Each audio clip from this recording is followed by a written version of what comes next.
So this is the first question for today. So there is a EMF of 5 volt which is produced by a self-inductance. So the current is changing from 3 ampere to 1 ampere in 1 millisecond. We have to find the value of self-inductance. So try to recollect what was the formula that we used.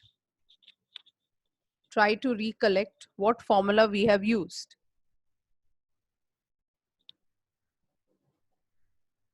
We have done a formula, if you remember, EL, E suffix L is minus L di by dt.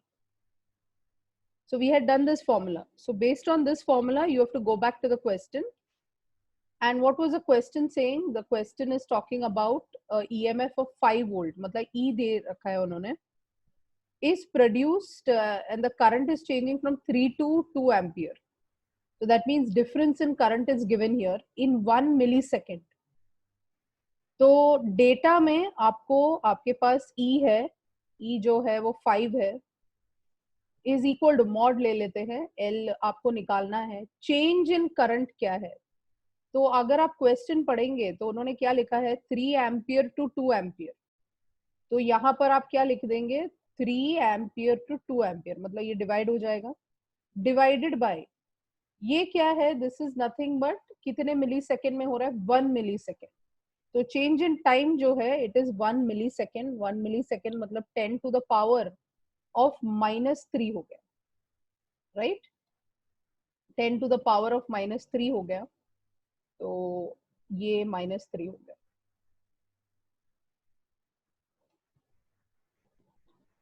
So can you calculate and tell me आपको L का value कितना मिल रहा है. मैंने आपको steps बता दिया, आप L का वैल्यू निकालेंगे. क्वेश्चन नंबर 2 जो है, in question number 2 a solenoid has 2000 turns and has a length of 0.3 meters. Area of cross section दिया है. Around the central section there is another coil of 300 turns. Initial current of 2 ampere in the solenoid is reversed in 0.25 seconds. You have to tell me what is the EMF. So ये concept कौन से part of the chapter का है? Yes, very good, very good. So this is from the concept of mutual induction. तो ये mutual induction से मिला है आपको, right? तो इसका डेटा लिखना चालू कर दो. तो मैं आपको फॉर्मूला एक्सप्लेन कर रही हूँ यहाँ पे कि ये फॉर्मूला कैसे आएगा. आपको कैसे समझना है इस फॉर्मूला को. E जो हमारा E है, that EMF induced है, that will be M di by dt, right? अभी आपको ये जो M होगा, M का एक फॉर्मूला दिया था मैंने, अगर आप चेक करेंगे बराबर से तो आपको वो मिलेगा formula. So you will get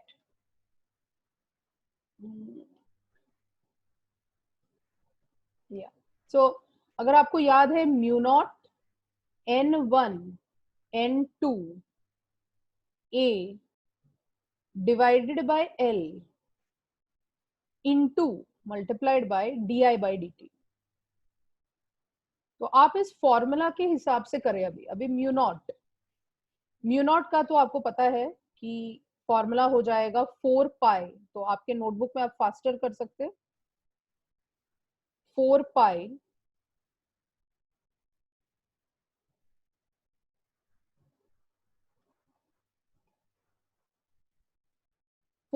into 10 to the power -7,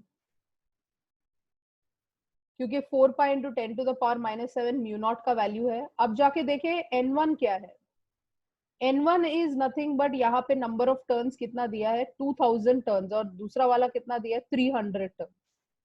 तो यहाँ पे आप लिख दे 2000 मल्टीप्लाइड बाय 300, राइट, इनटू, अब नेक्स्ट क्या है, into area of cross section directly दिया है 1.2 इंटू 10⁻³ तो इधर 1.2 इंटू 10 टू द पावर -3 डाल दें. और फिर आया है di by dt. तो यहाँ पे चेंज ऑफ करंट कितना हो रहा है, यहाँ पर आप अब ये ध्यान से सुने, everyone has to pay attention. If an initial current of 2 ampere in the solenoid is reversed बोला है, तो जब रिवर्स होता है तो 2 का -2 हो जाता है, रिवर्स कर दिया आपने करंट. इसलिए यहां पर आप चेंज ऑफ करंट में लिखेंगे 2 minus of -2. I hope this is clear. 2 minus of -2 और फिर आप dt से डिवाइड करेंगे, राइट. dt तो टाइम दे रखा है, डायरेक्टली टाइम दे रखा है 0.25, तो यहाँ पर आ जाएगा 0.25. सब लोग इसको कैलकुलेट करके मुझे आंसर बताएं. तो ये 4 पाई इंटू 10⁻⁻7 है. 2000 इंटू ये 10⁻⁻3 है. इसको फटाक से कैलकुलेट करें और मुझे बताएं कि आपको कौन सा आंसर मिल रहा है. Calculate this everyone and give me the answer.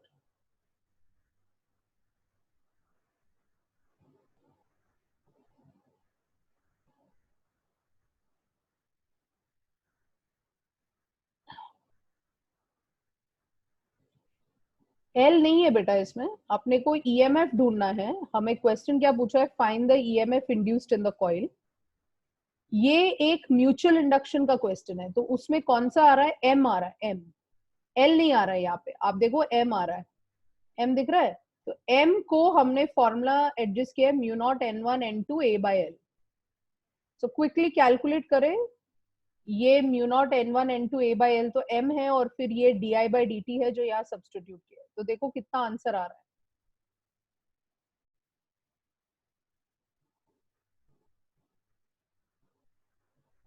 अच्छा अच्छा, यू मीन लेंथ. हाँ हाँ, लेंथ बराबर है, correct.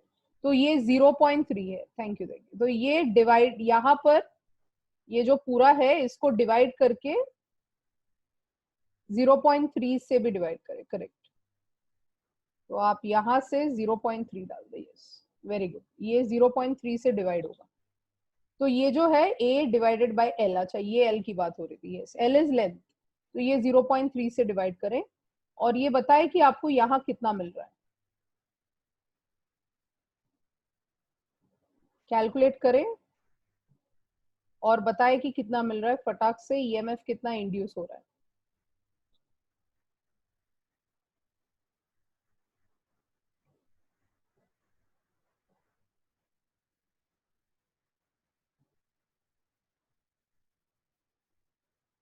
L is nothing but 0.3, the length of the solenoid.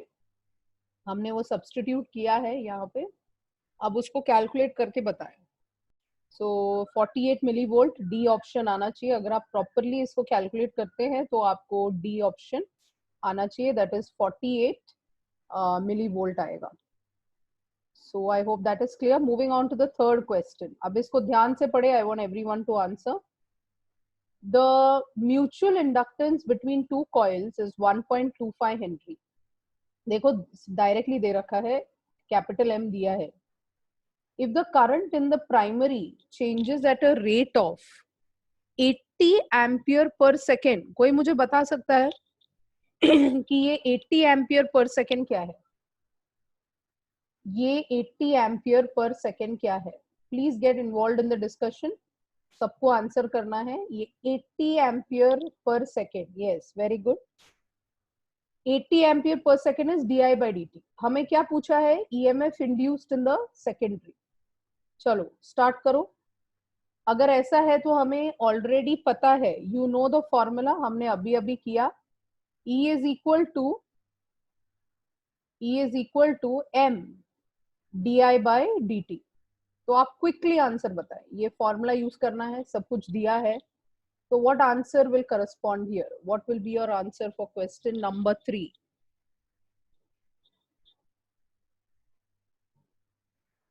क्या आएगा?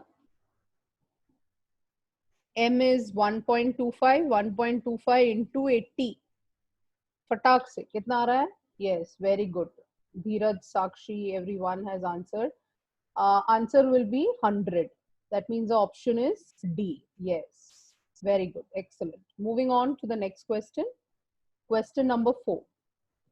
When the number of turns in the coil is doubled, ध्यान से याद करके करना है इसको.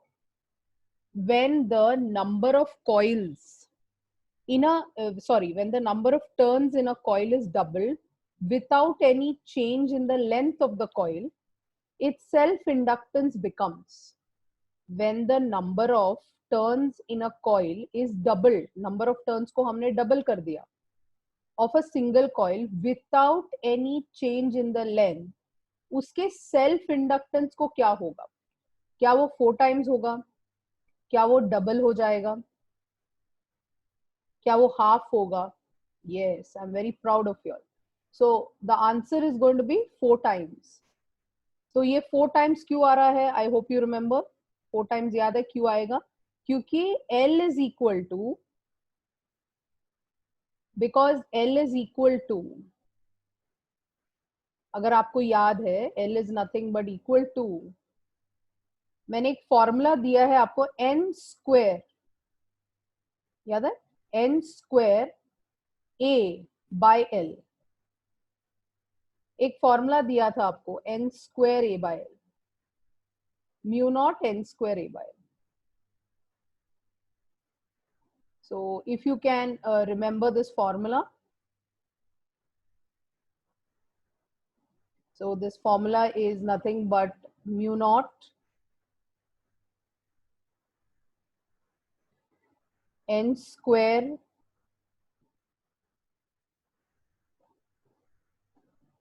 a by l. So ये वाला फॉर्मूला अगर आपको याद है तो L और n स्क्वायर कैसे है? डायरेक्टली प्रोपोर्शनल है. तो इसका ये मतलब है कि नंबर ऑफ टर्न्स अगर डबल किया तो जिसको समझ में नहीं आया है, n का 2 हो जाएगा, तो 2 का स्क्वायर हो जाएगा. So L is directly proportional to that. Moving on to question number 5.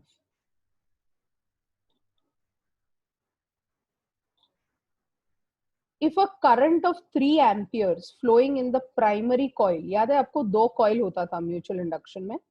So if the current of 3 amperes flowing in the primary coil is reduced to 0 in 0.001 seconds, then the EMF in the secondary coil is 15,000 volt. आपको इसमें पूछा गया है कि what is the mutual induction between the two coils. So can you tell me what is the mutual induction in these two coils? क्या क्या दिया है? Current is 3 amperes flowing and is reduced to 0. इसका मतलब है 3 से वो 0 हो गया, मतलब change in current बताया है. तो ये जो दिखाया गया है, that is the change in current, that is 3 ampere to 0 in 0.001 second. मतलब अपने को dt पता है, so dt अपना कितना है? 0.001. और आपको दे दिया है उन्होंने कि EMF कितना इंड्यूस हो रहा है. तो आप फॉर्मूला फटाक से लगाएं वापस. E is equal to same, यहाँ पर जो E है क्या आएगा? यहाँ पर E is equal to m di by dt निकालना है. सो उसमें आपको m निकालना है. This is already given to you as 15,000 is equal to m निकालना है. Change will be nothing but 3 minus 0 and divided by dt, which is given to you as 0.001. So can you give me the answer for option for fifth question? Fifth question क्या आएगा?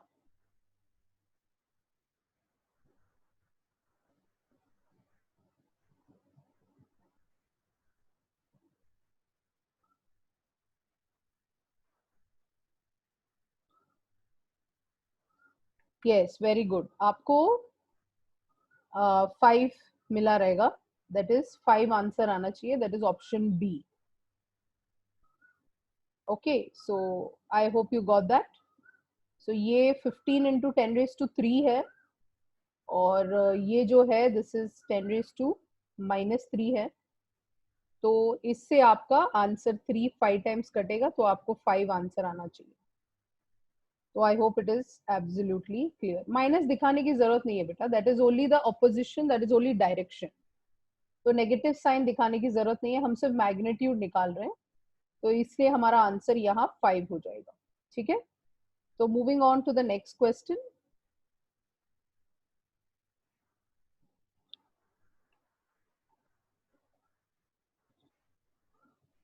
In the following circuit,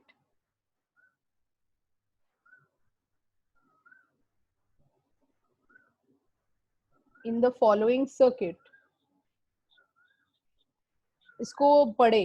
The bulb will suddenly become bright. Suddenly कब bright होगा? Inductor के nature को आपको याद करना पड़ेगा कि हमने इंडक्टर जब पढ़ा था तो वो इंडक्टर कैसा था, मतलब how did we study the concept of inductor, then only you will be able to understand this question. So you look at the inductor. Inductor कैसा है? म्यूचुअल इंडक्शन फॉलो करता है, इफ यू रिमेंबर. सो इसमें क्या होता है कि the bulb will suddenly become bright if the contact is made or broken. contact is made मतलब बनाया हमने, इसको बंद कर दिया. contact is broken, उसको निकाल दिया, and won't become bright at all. ध्यान से सुनिए. अगर आपको याद है ये सेल्फ इंडक्शन का कंसेप्ट है, तो सेल्फ इंडक्शन के कंसेप्ट में हमने क्या देखा था? सेल्फ इंडक्शन के कंसेप्ट में, concept of self induction says that अगर हम इस स्विच को बंद करेंगे, ध्यान से सुने बिफोर यूर आंसरिंग, क्योंकि आप गलत आंसर कर रहे हैं, तो आप प्लीज ध्यान से सुनिए. Nobody is answering it correctly, so please pay attention to what I am saying. तो जब हम इसको कांटेक्ट देते हैं, मतलब इस स्विच को हम बंद करते हैं यहाँ पर, तो थोड़ा थोड़ा करंट इस कॉइल के अंदर चढ़ने लगेगा. बट कॉइल क्या करता है? आपको सिखाया गया था, ये सेल्फ इंडक्शन का कंसेप्ट है, मतलब कॉइल चेंज को अपोज करेगा. इस कंसेप्ट को समझे. चेंज को क्या करेगा? अपोज करेगा. तो जब हम लोग द कॉन्टैक्ट जब ये लगाते हैं, तो करंट जो भी इसके अंदर होगा, उस चेंज को ये कॉइल क्या करेगा? अपोज करते जाएगा, और उस इसमें अपने अंदर ईएमएफ बनाएगा, जो आपने पढ़ा है L D I by D T से. You have studied by L D I by D T. Now if you suddenly break it, contact अगर हम लोग सडनली ब्रेक करते हैं, तो अपोज करेगा. वो क्या करेगा? आपने कॉन्टैक्ट को ब्रेक कर दिया, मतलब आपने करंट को बंद कर दिया, तो वो क्या करेगा? चढ़ाएगा करंट को, क्योंकि वो ऐसा ही नेचर है. So the following circuit, the bulb will become suddenly bright. जैसे मैं आपको हमेशा बताती हूँ कि आपको हमेशा रिवर्स सोचना है. तो जब आप इस कॉन्टैक्ट को बंद कर देंगे, तो सडनली ये ब्राइट हो जाएगा, क्योंकि वो हमेशा चेंज को अपोज करता है. तो जब आप उसको मेक करेंगे, तो वो अपोज करेगा वापस, मतलब कम करने की कोशिश करेगा. बट जब आप इसको ब्रेक कर देंगे, तो answer is contact is broken. So when the contact is broken, then the bulb will suddenly become bright. So I hope this is clear. It is now option C. Okay? तो ये concept को कभी नहीं भूलना है कि हमेशा coil system को अपोज करती है. तो अगर हम ब्रेक करने की कोशिश करेंगे, तो वो बढ़ाने की कोशिश करेगा. ठीक है. So moving on to the next question.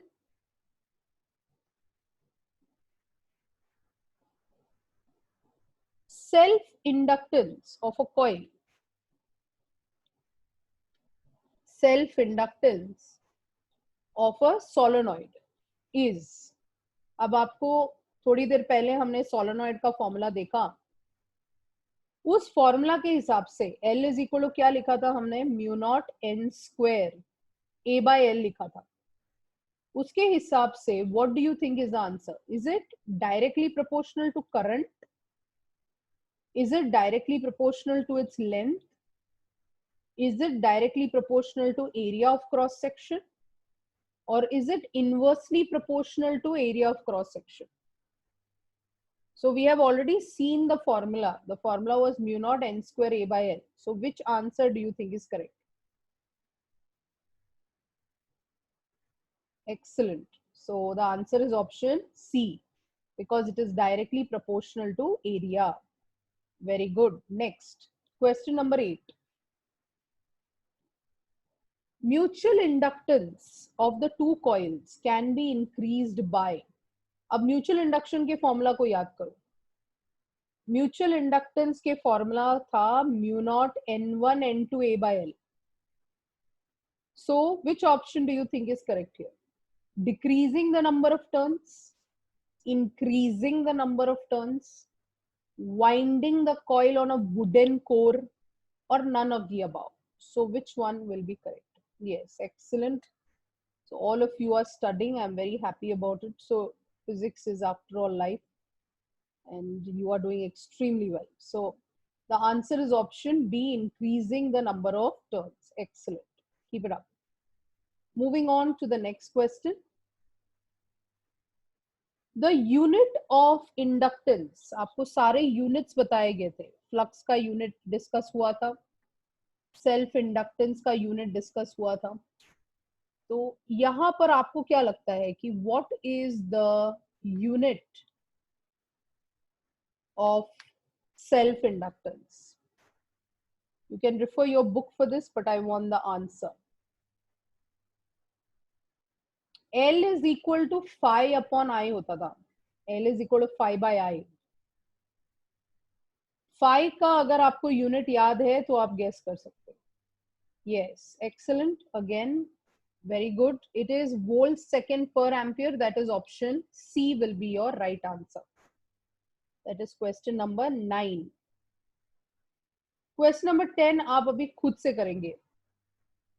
I have already done a similar question, तो मैं चाहती हूँ कि आप इसको ट्राई करें. The mutual inductance capital M is given to you 5 Henry. Practice questions है तो करें. Capital M is 5 Henry. In the primary coil, the current reduces from 5 to 0 in 10 raised to minus 3 seconds. So what is the EMF induced in the secondary coil? So start using the formula again. E is equal to M di by dt.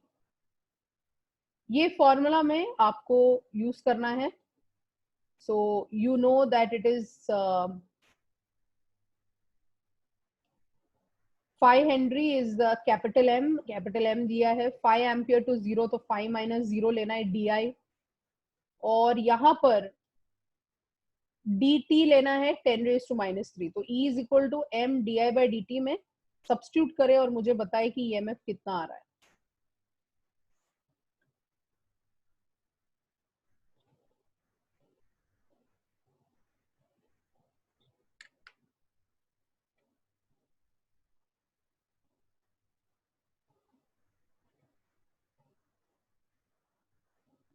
आ गया? B आ गया?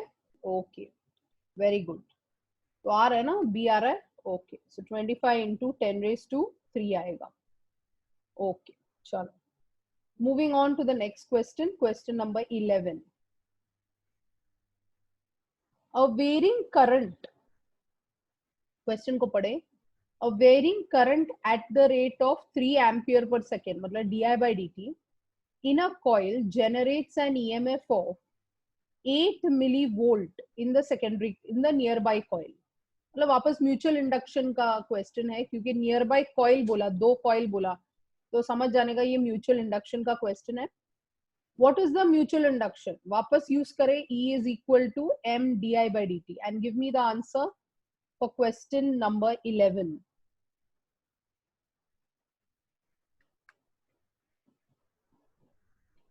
Everyone must be able to do. I want complete understanding of the topic. So di by dt is given as 3. EMF is 8 into 10 raised to minus 3. आप capital M निकाले और बताए कि कौन सा option होगा.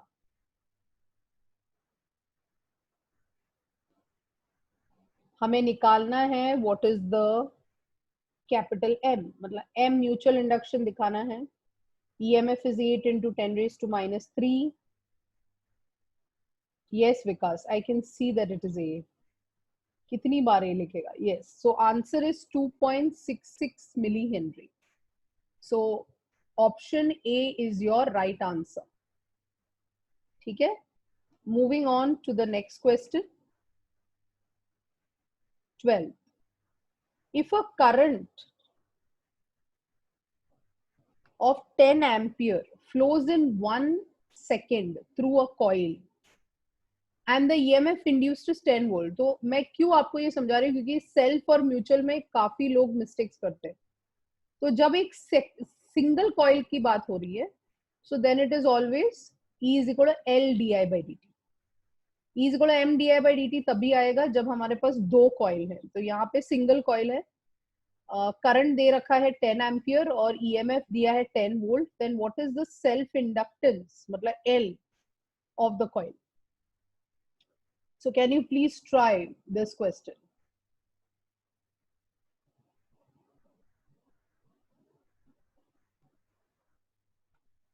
And tell me what will be your answer. Please use E is equal to LdI/dt and give me the answer. E is equal to LdI/dt. E is 10, L निकालना है, Di is 10. क्या मिल रहा है? Yes, 1 second, तो time तो 1 second ही है, तो dt 1 है. Everyone must get the answer as option D. Excellent. Okay, good. Moving on to the next question.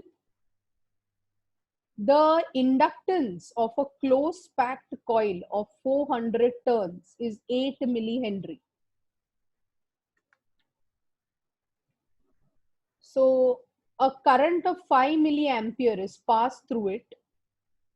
The magnetic flux through each turn of the coil is.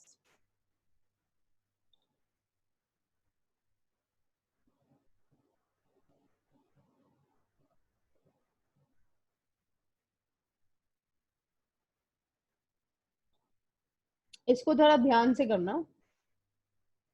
The inductance of a close packed coil of 400 turns is 8 millihenry. मतलब L दिया है, inductance है ना, तो L दिया है, number of turns दिया है. A current of 5 milliampere is passed through it. I is 5 milliampere. So then they are asking you what is the magnetic flux. So याद रखना यहाँ पे phi चाहिए उनको, phi. तो हम इसको अप्रोच कैसे करेंगे? I'll explain you how to go about with it, so that you can think then कि हमें आगे उसका कैसे करना है, फिर आप वो सोचें. तो हमें पता है L इज इक्वल टू क्या होता है, phi by I होता है. L is equal to phi by I होता है.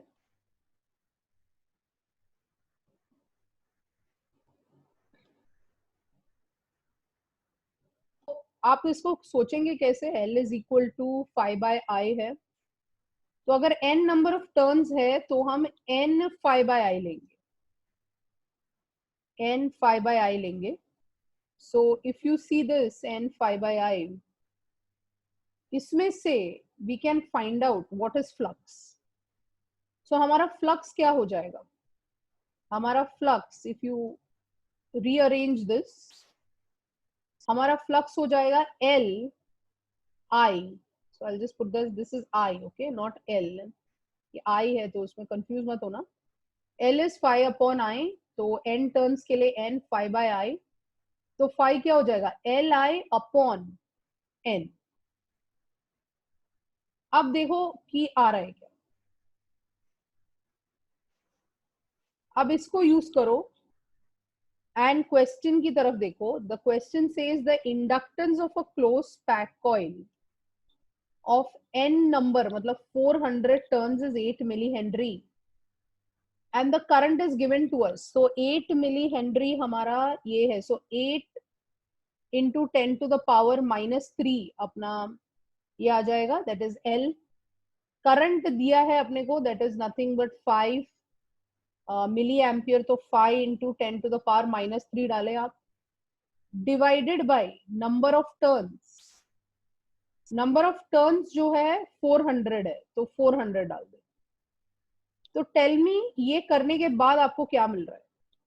8 into 10⁻³ into 5 into 10⁻³ divided by 400 करेंगे तो आपको आंसर क्या मिल रहा है आप मुझे बताएं, फिर मैं आपको बताती हूँ कि वो आंसर ऐसे इन ऑप्शंस में कौन सा वाला दिखेगा। So tell me what is the answer you're getting here.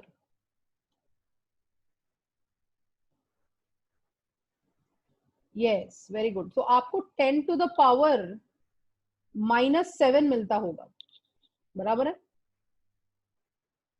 10 to the power -7 मिल रहा होगा। और अगर आपको याद है 10 to the power -7 क्या है? 10 to the power -7 होता है μ0 अपॉन 4 पाई। इसका मतलब है हमारा आंसर क्या है? ऑप्शन ए है। I hope this is understood. ये एक इट्स अ गुड क्वेश्चन, क्योंकि काफी बार कंफ्यूजन होता है कि कैसे करने का। तो L is equal to 5/i करना है, फिर L is equal to n 5/i, तो 5 इज इक्वल टू Li/n करना है। तो हमें जो 10 to the power -7 आ रहा है that is nothing but corresponding to question number 13 का ए ऑप्शन। ये क्लियर है? Has everyone understood this concept? ठीक है, तो don't forget, you have to always understand this part also.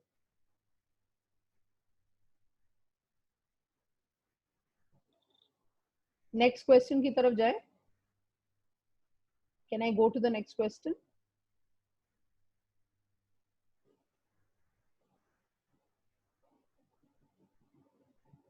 Okay, question number 14. So 14 is when a current through a solenoid increases at a constant rate. आप देखेंगे हमेशा di/dt है, but वो जो rate होता है ना, जिस तरीके से वो चेंज होता है, 0 से 1 हुआ, 1 से 2 गया, मतलब उसकी जो चेंज होती है वो हमेशा कांस्टेंट होती है। So when the current through a solenoid increases at a constant rate, the induced current, जो induced current है वहां पे, जैसे हमने अभी आपको वो बल्ब वाला एग्जाम्पल दिया था कि कॉइल रखा था फिर बल्ब कैसे जलेगा, तो अगर करंट सोलेनॉइड में एक इंक्रीज हो रहा है एट अ कांस्टेंट रेट, तो कॉइल अपने अंदर क्या करेगा? कॉइल अपने अंदर ईएमएफ इंड्यूस करेगा, खुद का एक करंट बनाएगा। अगर ऐसा हुआ तो कौन सा ऑप्शन आपको लग रहा है यहाँ पे करंट करेक्ट होगा? क्या वो इंड्यूस करंट कांस्टेंट होगा and in the direction of inducing current होगा? क्या वो कांस्टेंट होगा and is opposite to the direction of inducing current होगा? क्या जो इंड्यूस हो रहा है क्या वो भी टाइम के साथ बढ़ेगा and is in the direction of inducing current, या it increases with time and opposite to the direction of inducing current? तो what do you think is the answer here? It is very simple, अगर आप इसको थोड़ा सा ध्यान दें।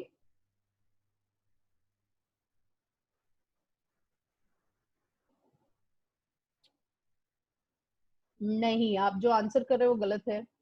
थोड़ा सोचिए, because see what is happening when the current through a solenoid increases at a constant rate, तो current in a solenoid increase at a constant, तो जो करंट कॉइल बनाएगा खुद ईएमएफ इंड्यूस करके, जो कॉइल बनाएगा वो करंट भी कांस्टेंट ही होगा बच्चा, बट आपको उसकी डायरेक्शन सोचनी है, उसकी डायरेक्शन कैसी होगी। तो डायरेक्शन सोचने के बाद ही आप इस आंसर पे आ सकते हैं। बहुत रैंडम आंसर्स हो रहे हैं, थोड़ा सोच के आंसर करें, कंसेप्ट को लगा के आंसर करें। It's not difficult. अगर यहाँ पे सोलेनॉइड में थोड़ा थोड़ा करंट करके बढ़ रहा है तो इंड्यूस करंट भी थोड़ा थोड़ा करके ही बढ़ेगा। अगर ये कांस्टेंट है तो ये भी कांस्टेंट ही होगा, बट उसकी डायरेक्शन कैसी होगी वो इंपॉर्टेंट है। उसकी डायरेक्शन हमेशा अपोजिंग डायरेक्शन में होती है। इसकी वजह से यहाँ का आंसर होगा option B, that is it is a constant and it is opposite to the direction of the inducing current. I hope it is clear. 15.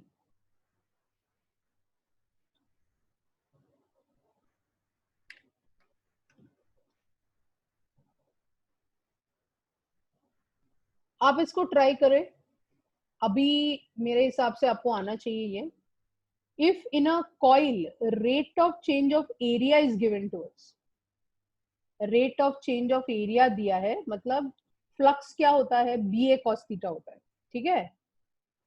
Flux में एरिया आता है, सोचो तो यहाँ पे क्या चेंज हो रहा है। जैसे मैंने हमेशा आपको बोला कि जब फ्लक्स चेंज करना चाहिए तो आइदर स्ट्रेंथ चेंज होगा, याद है पहला लेक्चर, पहले लेक्चर में हमने कहा था कि फ्लक्स किस चीजों पे डिपेंड करती है, flux strength of magnetic field, area और एंगल पे डिपेंड करती है। तो यहाँ पे एरिया चेंज हो रहा है and the current is becoming from 1 ampere to 2 ampere in 2 into 10⁻³ second. ये बहुत ही इंपॉर्टेंट क्वेश्चन है, question number 15 is important question. आपको थोड़ा सा दिमाग लगाना है, दो फॉर्मूला के बीच खेलने वाले हैं। If the magnitude of the field is 1 Tesla, Tesla मतलब बी दे रखा है, और पूछा क्या है, self inductance of the coil. इसको सोच के करना थोड़ा, because if in a coil rate of, मतलब ये डीए बाई डी टी दिया है and the current becomes 1 ampere from 2 ampere, मतलब चेंज इन करंट दिया है, तो आपको पता है कि ये डीआई दिया है और कितने सेकेंड में हुआ, विद इन मतलब कितने सेकेंड में हुआ, तो ये 2 इंटू 10⁻³ सेकेंड है, यानी कि यहाँ पे dt दे दिया, b आपको दिया है 1 टेस्ला, तो आप मुझे बताएं कि L क्या होगा। तो आपको दो फॉर्मूला यूज करना है, मैं वापस बता रही हूँ कि आपको दो फॉर्मूला से खेलना पड़ेगा। एक आसान रास्ता बता देती हूँ स्टार्टिंग के लिए, तो आपको स्टार्ट करने के लिए काम आएगा। हमने क्या पढ़ा था थोड़ी देर पहले, L इज इक्वल टू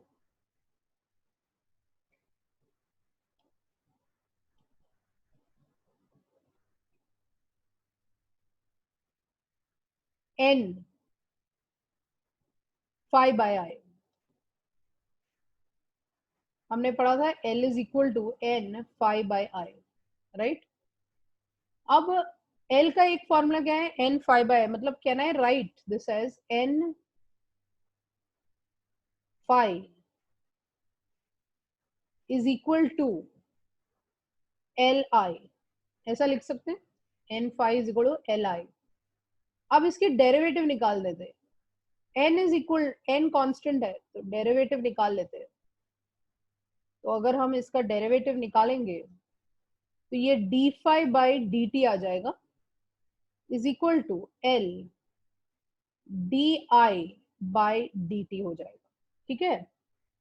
अब आप देखिए कि ये जो फ्लक्स है, फ्लक्स क्या होता है, B A cos theta, B तो कांस्टेंट है, एरिया इज चेंजिंग, तो बी बाहर आएगा, यहाँ D A by D T हो जाएगा, is equal to L D I by D T हो जाएगा, ठीक है।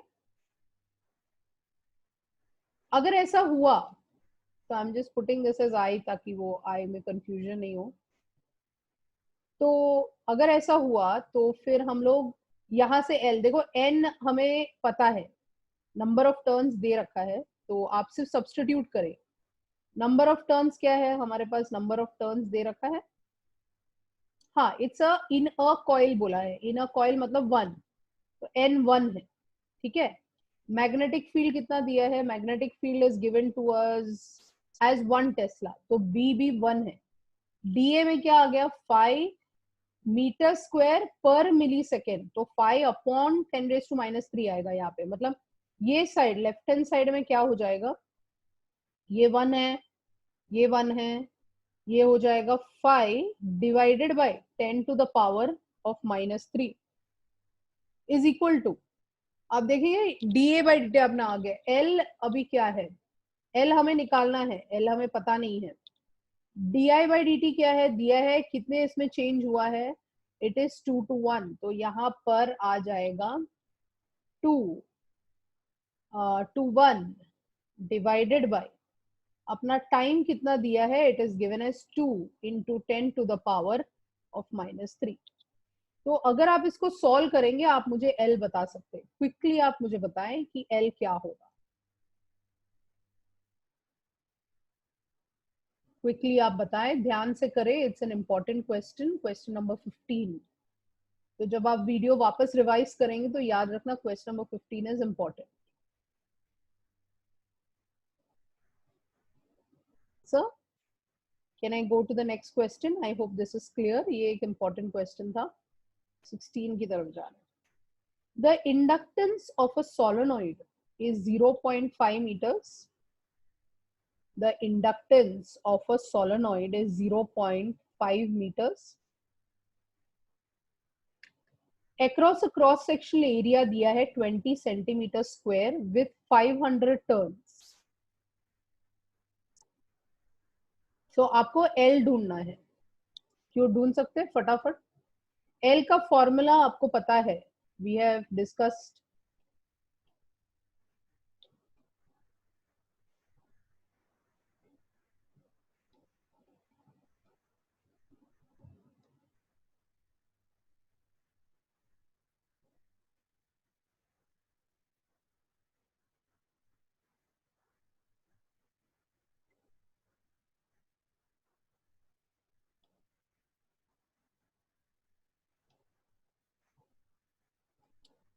So L का फॉर्मूला क्या है? Mu naught n square a by L. L here, don't get confused, L is the length here. So here in a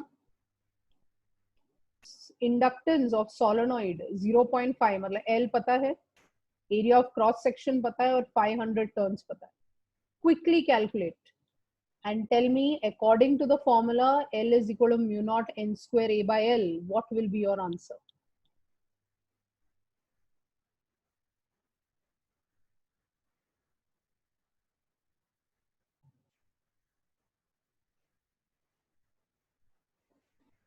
In a circular coil, when the number of turns is doubled, in a circular coil, when the number of turns is doubled,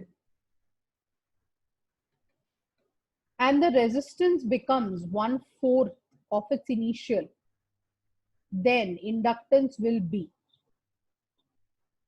It is very simple. If the number of turns is double and the resistance becomes 1/4 of the initial, then what is the inductance?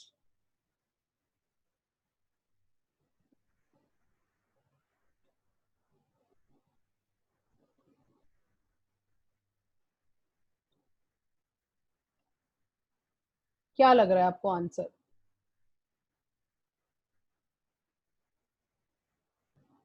Yes, very good. Oh, it's a very nice way of expressing that alphabet A. How do you do that? Different ways of writing A. I'm learning a lot now. So it is becoming 4 times. Very good. 4 times. अच्छा, emoji है. Okay, ठीक है. तो 4 times हो गया क्योंकि resistance का कुछ लेना देना नहीं है. तो in a circular coil जब हम number of turns को क्या करते हैं? Double. तो ये 4 times हो जाएगा क्योंकि हमने थोड़ी देर पहले पढ़ा था L is directly proportional to n square. Very good. You are alert. अच्छा है. Alert is very good. Question number 18 की तरफ जाते हैं. Two coils are placed very close to each other. Two coils are placed very close to each other. The mutual inductance of the pair of the coil depends upon. Can you think about it? Does it depend on the current in the two coils? किस चीज पर वो depend करता है? Does it depend on the rates at which currents are changing? Rate मतलब di by dt पे depend कर रहा है. Relative position and orientation of the coil मतलब क्या वो किस तरीके से रखा है उसके ऊपर depend करता है. D option says, does it depend on the material of the wire? किस चीज पर म्यूचुअल इंडक्टेंस जो होता है दो कॉइल्स के बीच वो किस चीज पर डिपेंड करता है? क्वेश्चन को आप रीड करें अच्छे से before giving the answer. No my dear children, you are wrong because आप लोग वो रेट पे कॉन्सेंट्रेट कर रहे हैं. क्वेश्चन पूछा गया है कि the two coils are placed close to each other. दो रैंडम कॉइल लिए गए हैं. So what is the mutual inductance of the pair of the coil depend upon? वो किस चीज पर depend करता है?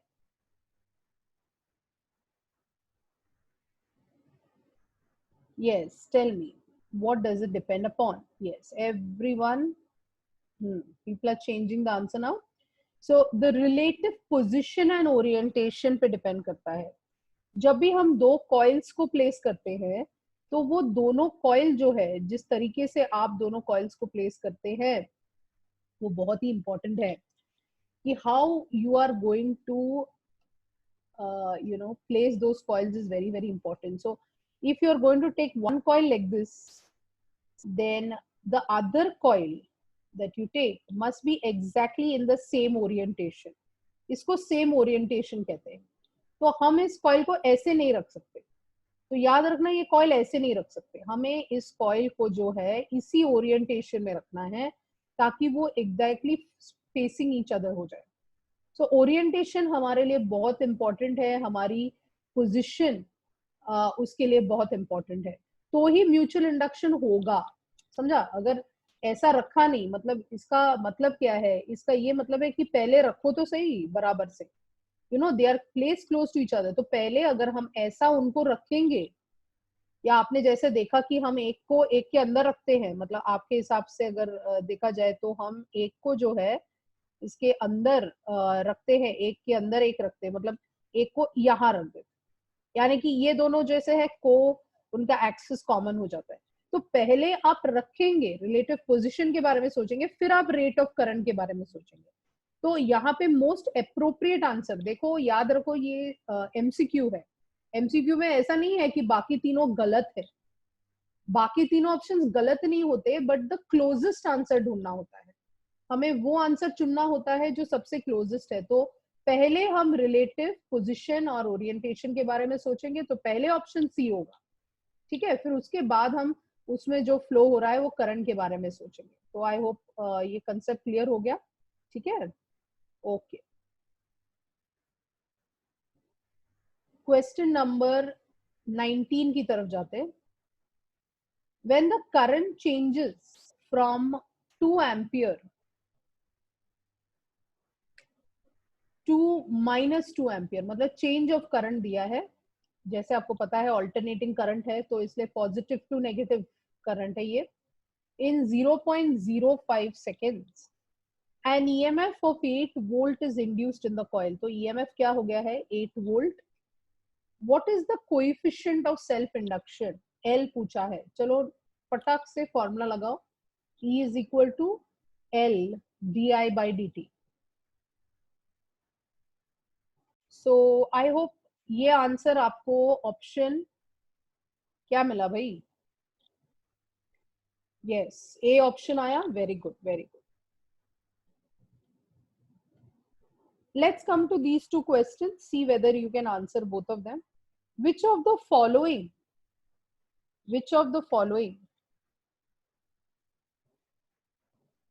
is constructed on the principle of electromagnetic induction?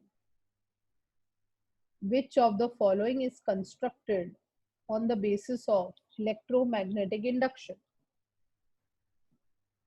EMI से हमने क्या बनाया? यस, वेरी गुड, बनाओ साइन थीटा, याद है? Very good. सो जनरेटर बनाया हमने, इसलिए आंसर इधर होगा सी। एक्सलेंट। ट्रांसफॉर्मर का प्रिंसिपल क्या है? हम ट्रांसफॉर्मर पढ़ने वाले, बट उसका प्रिंसिपल हमने पहले ही आपको बता दिया था। तो सेकंड में ट्रांसफॉर्मर का प्रिंसिपल क्या है? ट्रांसफॉर्मर का प्रिंसिपल है म्यूचुअल इंडक्टेंस। तो नेक्स्ट लेक्चर में हम पूरा ट्रांसफॉर्मर पढ़ने वाले हैं। तो ट्रांसफॉर्मर का प्रिंसिपल क्या होता है? Mutual inductance. दो कॉइल की बात होगी वहां पर, ठीक है। अब moving on to question number 21, मतलब ये 21 तो इधर ही हो गया, एक और चलो। A circular coil of 500 turns, अब ये ध्यान से करना। A circular coil of 500 turns of wire has an enclosed area of 0.1 meter square per turn. It is kept perpendicular to magnetic field. देखो ये पॉइंट बहुत इंपॉर्टेंट है कि वो हमेशा परपेंडिकुलर टू मैग्नेटिक फील्ड होना चाहिए, क्योंकि हमने पढ़ा था plane of the coil must be perpendicular. Plane of the coil जब पैरेलल होता है तो थीटा हम लोग क्या लेते हैं? 90 लेते हैं।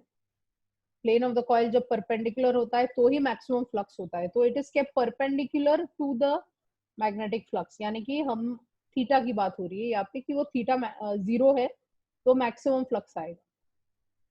बी है मैग्नेटिक इंडक्शन दिया है and it is rotated by 180 degree, angle दे दिया है, चेंज ऑफ एंगल हो रहा है, about a diameter perpendicular to the field. So yeah, please concentrate on the question. Yes, monsoon is coming, everything is coming. I can see Mr. Stark is also here. Okay, so Game of Thrones people are quite interested. Get back to physics, please, everyone. So here, a diameter to a field is perpendicular to the field in 0.1 second. And how much charge will pass when the coil is connected to the galvanometer with a combined resistance of 50 ohms? ये आपको hint दे रही हूँ कि you have to use Faraday's and Lenz's law. So can you try it for 1 minute? So इसको कैसे करना है, कुछ इस तरीके से करना है अगर आप ध्यान देंगे. E is equal to N d phi by dt. Please ध्यान दें. E is equal to N d phi by dt. So E is equal to क्या होता है, I into R होता है, is equal to N d phi by dt. Flux क्या होता है, बा cos थीटा होता है, right? So instead of phi, I have substituted it as bar cos theta. Now B, A और N सब constant है, इसलिए डेरिवेटिव के बाहर आएगा. So I, अभी I क्या होता है, I आपको पता है is dq by dt, because अगर आप क्वेश्चन को पढ़ेंगे तो क्वेश्चन में उन्होंने चार्ज पूछा है, how much charge will pass पूछा है when the coil is connected to a galvanometer of combined resistance of 50 ohm. So dq by dt is equal to BAN, right? BAN तो आएगा ही, और यहाँ पर जो चेंज है, मतलब ये इसका डेरिवेटिव नहीं निकालेंगे, वो चेंज ही है, which is cos of 0 minus of this. So cos of 0 is 1 minus of, यहाँ पर हो जाएगा -1, and this what we have been asked here is nothing but in terms of, और ये R भी आएगा, ये R जो है यहाँ पर जो R है वो नीचे आ जाएगा, तो हमें जो चाहिए यहाँ पर वो हमें dq चाहिए. तो dq will be nothing but ये हो जाएगा 2 BAN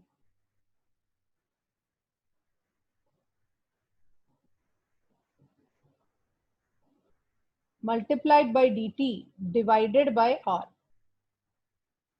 तो आप अपने बुक में कर सकते हैं,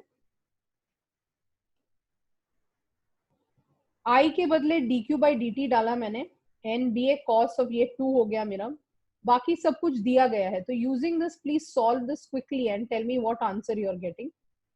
यहाँ पर आप देख सकते हैं dq is BAN into dt by R. So B ढूंढिए, B है, A है, N है,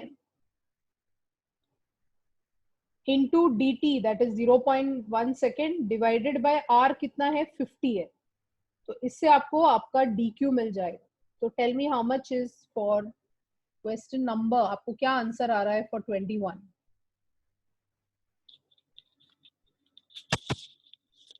tell me which answer you are getting for question number 21. ध्यान से इसको सॉल्व करके करें. Yes, Jatin has answer first.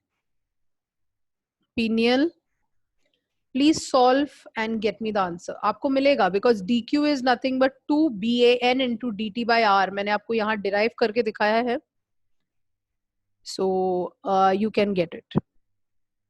Yes, I can repeat for those of you who have not understood.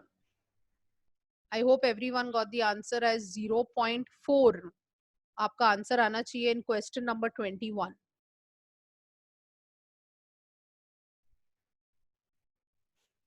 Let's come to 22. So let's try question number 22.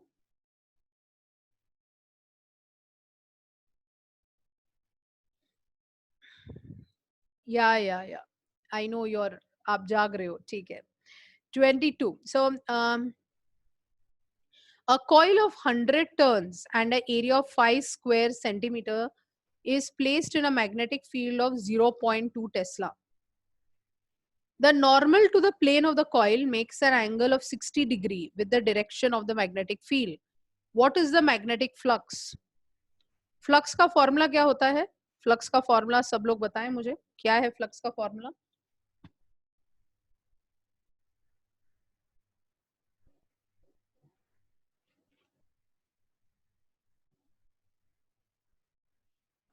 Number of turns भी दिया है, तो flux का फॉर्मूला क्या होना चाहिए?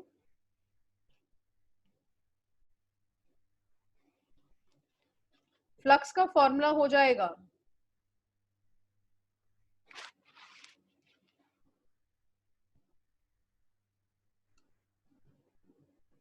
Ban cos theta.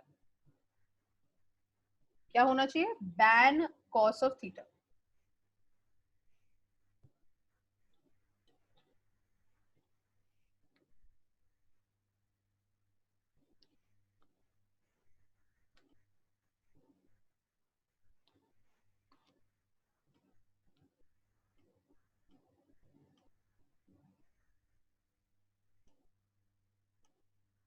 Flux is ban cos theta. तो number of turns दिया है 100 टर्न्स है, एन दिया है, एरिया दिया है, is placed in a magnetic field of 0.2, सब कुछ दे रखा है। तो what you think is the answer for magnetic flux? Which option is the perfect for this answer?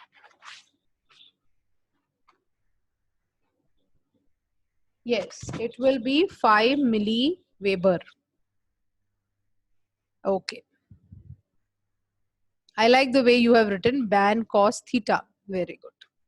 अपना ही टिकटॉक बन रहा है यहाँ पर. Okay, अच्छी बात है. चलो. So 5 into 10 raised to minus 3 Weber is the correct answer for that is option A. Moving on to the next question.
Question is, thank you, Joel. So to induce an EMF in the coil, the magnetic flux, should it always decrease? क्या वो हमेशा decrease होना चाहिए? क्या वो increase और decrease होना चाहिए? क्या वो constant होना चाहिए या वो हमेशा बढ़ना ही चाहिए? तो हमने जो फैराडेज और लेंसेज लॉ पढ़ा, जब हम मैग्नेट को कॉइल की तरफ लेके आ रहे थे, फिर दूर लेके जा रहे थे, तो क्या आपको लगता है कि या सिर्फ डिक्रीज हो रहा था या सिर्फ इंक्रीज हो रहा था या दोनों हो रहा था या कांस्टेंट हो रहा था? Yes, absolutely correct. It can either increase or it can either decrease. So it is option B. Very good. Extremely good. Excellent.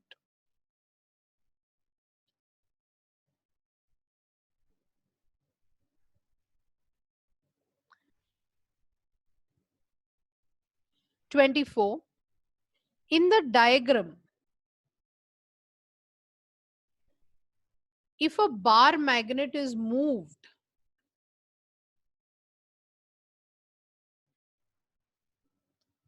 if a bar magnet is moved along the common axis of two single turn coils A and B in the direction of the arrow, आप देख सकते हैं कि ये दो coil है और उसके बीच में एक मैग्नेट है. और इसको राइट मतलब इस तरफ खींचा जा रहा है, then what do you think? Current is induced only in A and not in B. Induced current in A and B are in the same direction.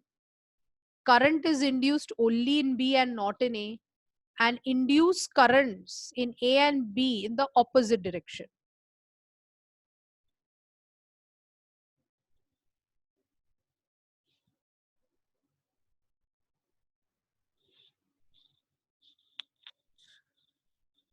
Yes, it will be option D. Very good. D होगा क्योंकि एक coil से वो दूर जा रहा है और दूसरे कॉइल के पास आ रहा है, मतलब अगर आप मैग्नेट के इस डायरेक्शन में ऑब्जर्व करेंगे तो यहाँ पे साउथ हो जाएगा, मतलब ये कॉइल में क्या हो जाएगा, क्लॉकवाइज हो जाएगा, और ये कॉइल में नॉर्थ क्या कर रहा है, नॉर्थ जा रहा है। सोच के बताना।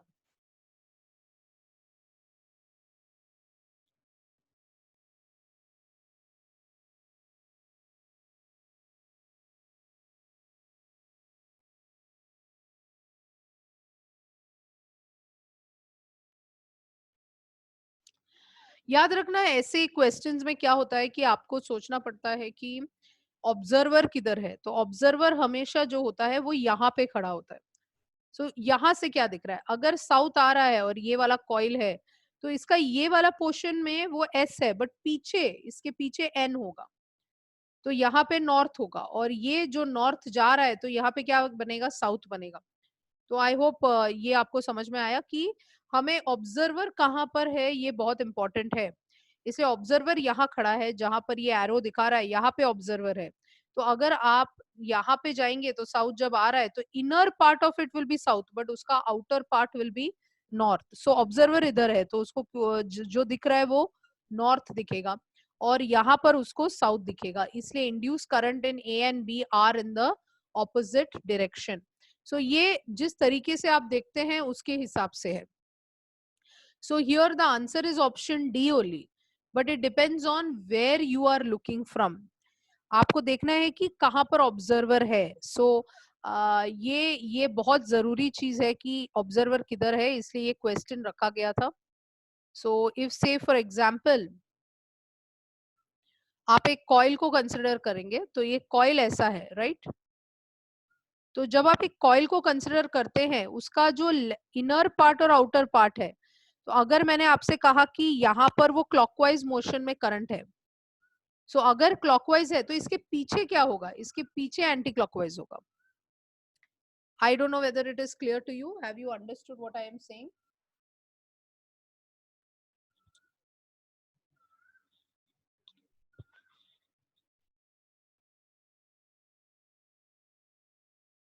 Have you understood what I am trying to tell you? I'll pay attention to what I am trying to tell you here.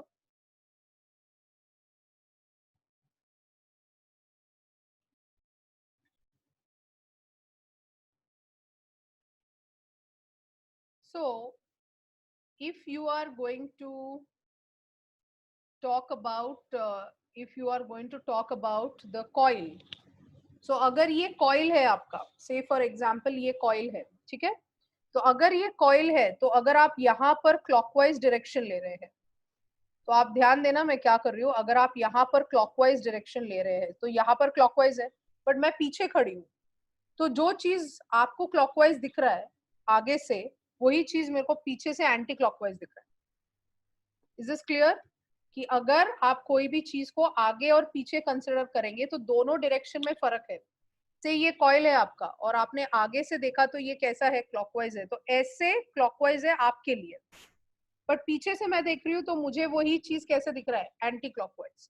सो जो हमें यहाँ एस दिखता है वो पीछे एन होगा, और अगर ये एंटी क्लॉकवाइज है, उल्टा पकड़े, तो सामने वाला क्या बोलेगा, हाँ भाई ये तो एंटी क्लॉकवाइज है।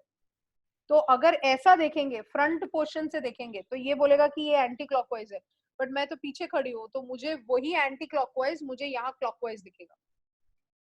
तो try to understand the meaning of this concept कि जो हमें सामने से क्लॉकवाइज दिख रहा है वही चीज हमें पीछे एंटी क्लॉकवाइज दिखेगा, और अगर हमें सामने एंटी क्लॉकवाइज दिख रहा है तो वो पीछे क्लॉकवाइज दिखेगा। ठीक है? So I hope that is clear.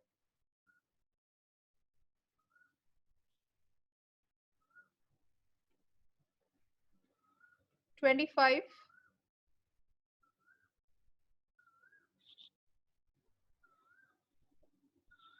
25 पे हम रुकेंगे आज, 26 पे रुकेंगे आज, so 25 बताएं. A coil having n turns, a coil having n turns and resistance is capital R is connected with a galvanometer of resistance 4R ohms. This combination is moved in time t seconds from a magnetic field W1 Weber to W2 Weber. What is the induced current in the circuit? Can you think about this question?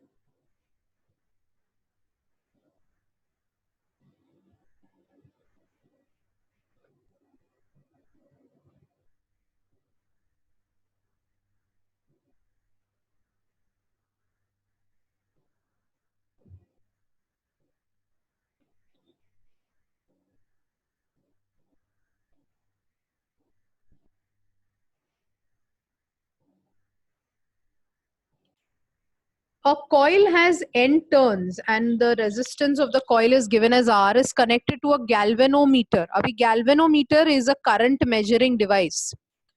Current measuring devices को हम हमेशा series में connection करते हैं, इसलिए अगर एक coil को एक गैल्वेनोमीटर के साथ कनेक्ट किया है मतलब वो सीरीज में कनेक्ट किया है, और अगर वो सीरीज में कनेक्टेड है इसका मतलब है R और 4R दोनों का क्या करेंगे, दोनों ऐड हो जाएंगे, that means it will become 5R.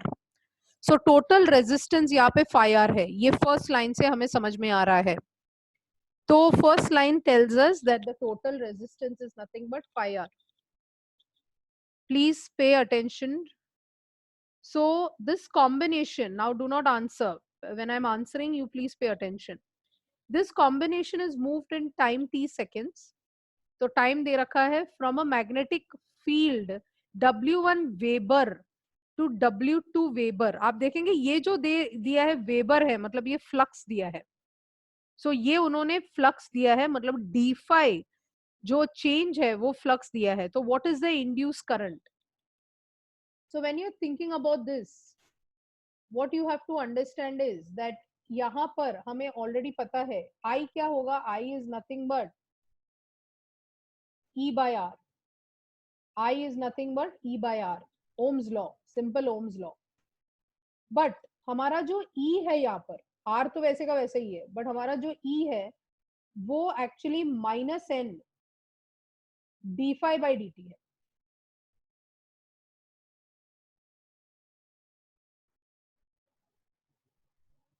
D phi by D T है. अब यहाँ पर और आर तो है ही, मतलब यहाँ पे आप सोचना the whole divided by R है, ये मैंने सिर्फ ई को लिखा है, द होल डिवाइडेड बाय क्या होगा, आर होगा. यानी कि इसको अगर मैं लिखूं तो ऐसा दिखना चाहिए वो minus N divided by R, और चेंज इन फ्लक्स मतलब ये जो है डी फाई वो क्या हो जाएगा, phi two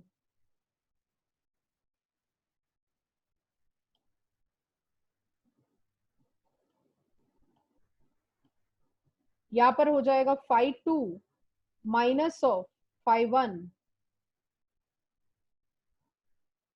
divided by D T.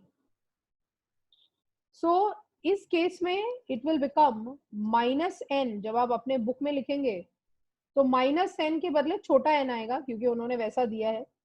Change in flux क्या है हमारा, W2, मतलब फाइव की जगह पे उन्होंने W2 दिया है, फिर W1 दिया है, डिवाइडेड बाय नीचे कौन कौन आ रहा है, R भी आ रहा है और DT भी आ रहा है. और जैसे मैंने आपको समझाया कि R, ये जो रेजिस्टेंस R होता है वो गैल्वेनोमीटर के रेजिस्टेंस के साथ जुड़ जाएगा, इसकी वजह से यहाँ पे 5R आएगा. और जो चेंज इन टाइम है ये कितना टाइम में बोला, इन टी सेकेंड्स, तो ये 5RT हो जाएगा. ये क्लियर है बच्चा? I is equal to E by R आएगा. E क्या होता है, minus N D phi by D T divided by R हो जाएगा. डी फाई क्या होता है, change in flux phi two minus phi one होगा, एंड आर इज देयर और D T is nothing but T. तो अगर आप अपने नोटबुक में करेंगे तो आपको ऑप्शन मिलेगा एज ऑप्शन बी. हमें बी आंसर आएगा as per the question given to us. जो हमें आएगा वो इस ऑप्शन के साथ मैच होगा. Question number 26 will be our last question for today. If a copper ring is moved quickly towards the south pole of a powerful stationary bar magnet, then will the current flow through the copper ring? Voltage in the magnet increases, current flows in the magnet, or copper ring will get demagnetized or will get magnetized. So if a copper ring is moved quickly, मतलब ring को move कर रहे हैं, bar magnet को stationary रख रहे हैं, then when the current will start flowing in it. Second, voltage in the magnet will increase, current flows in the magnet, और copper ring will get magnetized. क्या लग रहा है आपको? सी आपको मेन चीज क्या समझना है ईएमआई में कि अगर आप कॉइल को मूव करते हैं या मैग्नेट को, चेंज इन फ्लक्स होना चाहिए भाई. मतलब ये फर्क नहीं पड़ता कि आप किसको मूव कर रहे हैं. It is by Faraday's and Lenz's law कि अगर there is a change, wherever there is a change in flux, there will be an EMF induced in it. So I want all of you to answer this correctly. A copper ring is moved towards the south pole of a stationary magnet. तो हम एक coil को move कर रहे हैं, तो सबका answer सही होना चाहिए. Yes, very good. Some of you all are answering wrong. Please answer. The answer will be option A. Current will flow through it because magnetic flux link हो जाएगा ring के साथ. So you know the magnetic flux जो क्योंकि वो faster लेके आ रहे हैं, मतलब the magnetic flux linked with the ring will change, right? So the current will obviously flow through it. I hope that is clear to you. Okay.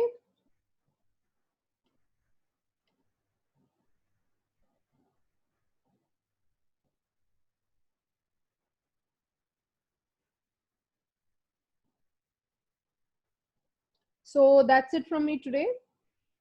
We meet next time with a few more MCQs because I've reached only 26. I have to complete that, and we will come to the theory of transformer. Okay. So see you everyone. Stay safe, and as I said, we're planning to have a doubt session lecture on Tuesdays. Okay. So Prashant sir will indicate for the same. So जिसको भी doubt है, हम Tuesday को मिलेंगे और हम doubt solve करेंगे. So that will be a Zoom lecture for you where you can interact with me. आप मेरे से बात कर सकते हैं. Yeah. Okay. So see you. Goodbye. Take care.